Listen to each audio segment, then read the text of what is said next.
Virgo. Virgo. My ascendant sign, my favourite sign, of course. I'm clearly a idiot for.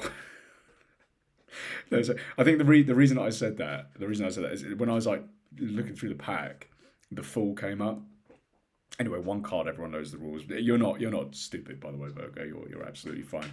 But anyway, welcome to the Vedic Tarot reading. So essentially what we're going to do is go over your Vedic Astrology chart first, and then after that we're going to go and pick a card out of here,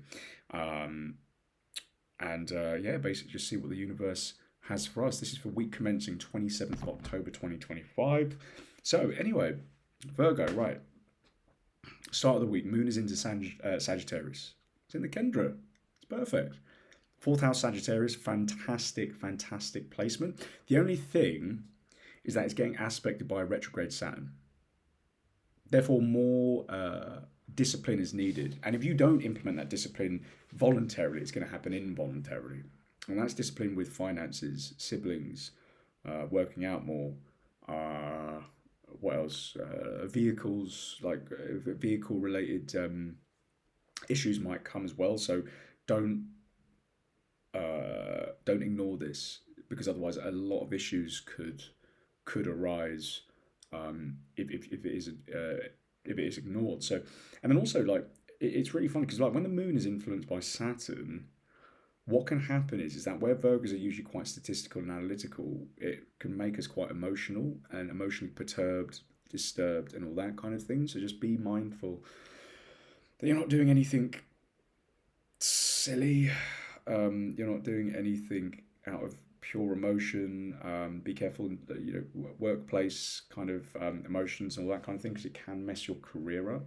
And then also, what you'll notice as well, actually, if you look at the Vedic Astrology chart, which I will be doing as well. So once the channel grows, I will be adding the chart onto here, so you can actually see what I'm kind of talking about. But essentially, this is the Karaka house. So feelings, emotion, overthinking, because this is the placement of the moon. Your family, family values, romantic values, just way more discipline is required. I think you're just going to be like, we're all going to be a little bit like, whoa, kind of thing. Maybe you've got an ex coming back as well. Maybe that will, or some sort of, say, like, if you're with your missus or your partner, there may be some sort of issues there that you're overthinking, and haven't even necessarily, said or done anything.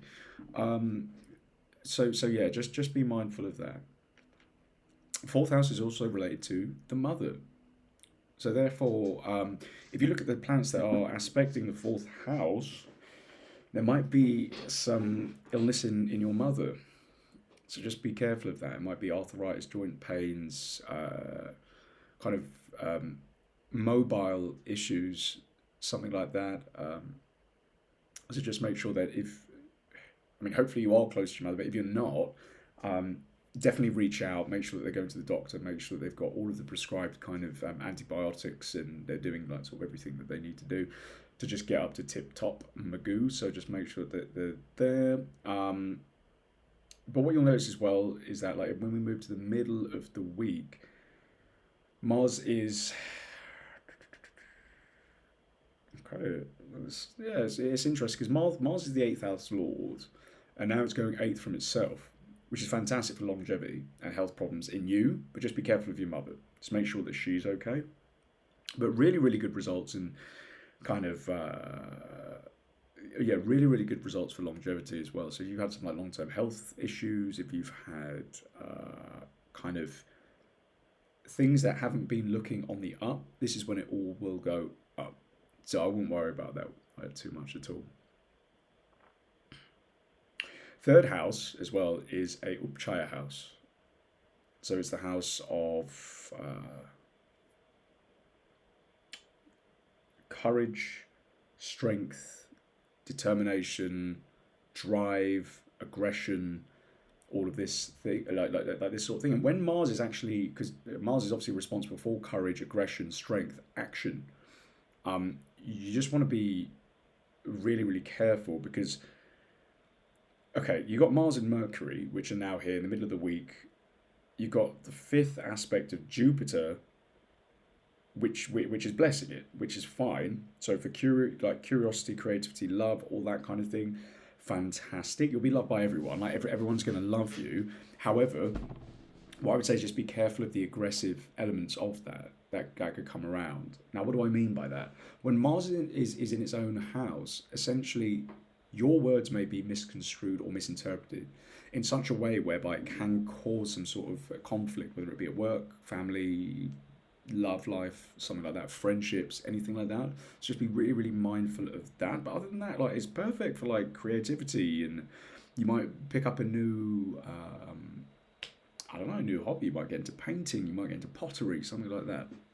So all good in that regard, but just be careful of the action. And in this time, you probably want to be more emotional as opposed to action driven, which I know isn't necessarily the most comfortable thing to do in this placement of Mars. And especially like as a Virgo, like we're quite analytical, so I totally get it. Yeah, this time like you'll be loved by everyone. It's all good, all good. Great for health, defeating enemies, like everything is fine. Then what you'll notice as well, actually, as you move more into the week, is that Mars is also then looking at the 9th house and the 10th house. Fantastic for career, higher education, karma.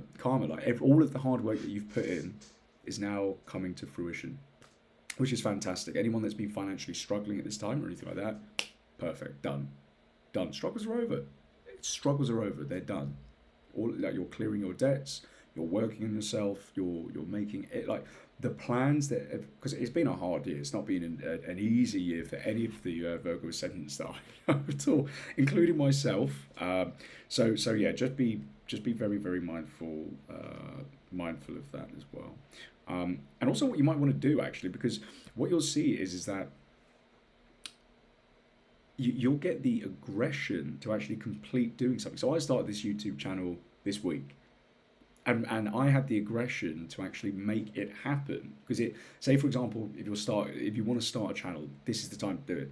If you want to write a book, this is the time to do it. If you want to start a course or start teaching a course or something like that, this is the time to do it and put the effort in, the marketing, whatever it may be, and this is when it'll actually all kind of happen. So which is great, really, really good, because this is the time to actually not just be aggressive about things, but complete them. So now you're completing stuff, like you're like, I know I'm always like, oh God, how can I get the time to do it, and It's just like, this is the time, this is the exact time to do it. It's a fantastic placement, fantastic placement. Towards the end of the week, right, we've got Moon moving towards the sign of Capricorn, receiving this aspect of Jupiter from the 11th house, right, in the 5th house. Now, what does that mean? That means speculative gains from your partner, from your children, stock market, education, things like this. This is what we see here. It's a beautiful time for all the Virgo ascendants. Beautiful, beautiful, beautiful time. Acquiring knowledge and all this kind of thing. This is the time. Learning a new skill, anything like this is great. Is great.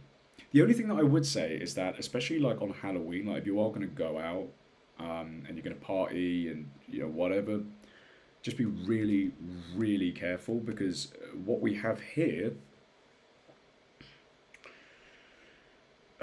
So where we towards the end of the week, we've got Moon and Rahu together. Okay, and Moon and Rahu together, I believe it's the 6th house, right?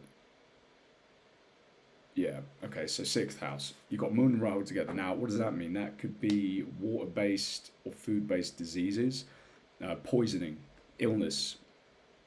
That's what's happening there. So avoid alcohol. You might get poisoning.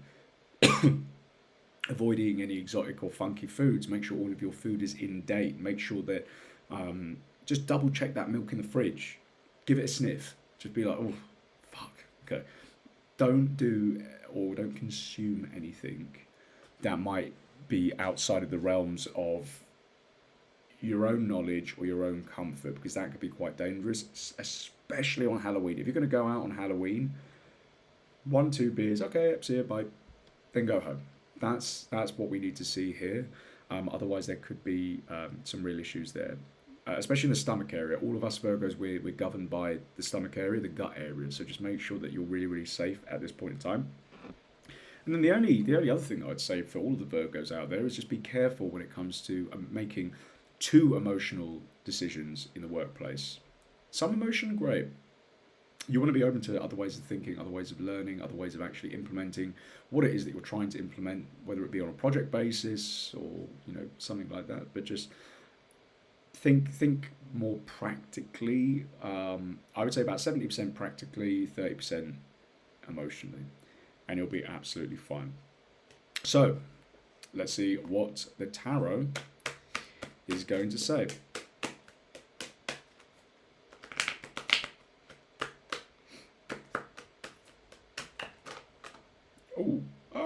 Okay, nice. Popped out. It's the King of Pentacles. So, a great card for wealth, a great card for longevity, overall health.